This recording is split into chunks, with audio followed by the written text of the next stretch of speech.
familiar with the stories of aviation heroism, or the tragic cases where a decorated pilot's luck simply ran out. In this series I'm going to take a look at the lesser known examples where through circumstance or human error things just got fucked up.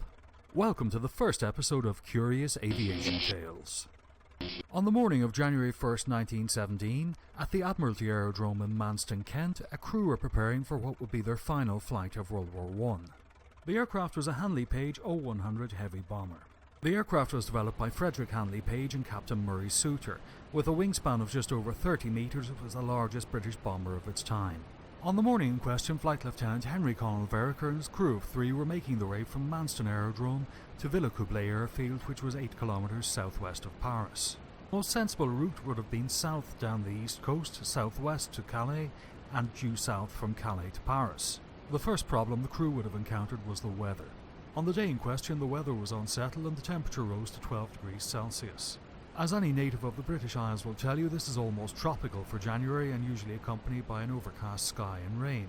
The first leg of the journey was probably uneventful enough, but as they passed over the white, grey and brown cliffs of Dover, they were heading into uncharted territory. The next problem they would have encountered was the severe lack of navigational aids. At the time, navigational aids usually consisted of a map and a compass if they purchased the modifications from 1C Gaming. Sorry, I couldn't fucking resist. Maps provided by the military were often of such low quality that sometimes pilots had to rely on a school atlas or a road map. On an overcast day, once they lost sight of the jagged brown cliffs of Dover, they would have been totally reliant on their compass until they reached the other side of the channel. This appears to be the first stroke of bad luck for Flight Lieutenant Vereker and his crew, as a dubious sounding compass fault was reported. Making landfall on the French side of the channel would have brought a welcome relief for the crew. However, this would have also brought a whole new set of problems. Without a good knowledge of the French coastline and the landmarks further inland, trying to discern one French coastal town from another would be akin to logging into the Saudi Arabian version of Tinder. The east-west alignment of the French coastline would have helped, but if they misidentified any town they were passing over, this would have left them even further off course. From subsequent events, it's obvious they had travelled a considerable distance before they realised they were dreadfully off course. It may sound like I'm making up this next part, but I shit you not.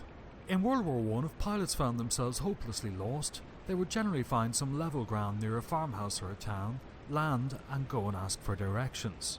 This is exactly what Flight Lieutenant Vereker and his crew decided to do. The details of what exactly happened next are a little vague. I suspect they were arguing over who was going to run into town and ask for directions to the nearest whorehouse. The problem is they had landed on the wrong side of the German lines near a small town called Chalandry.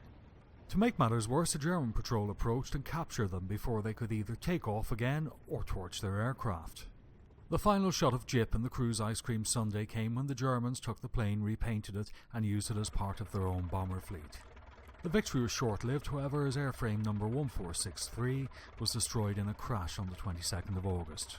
Flight Lieutenant Vereker eventually retired from the RAF in 1954 as a wing commander and died at the age of 98 in 1993. Well, this has been different.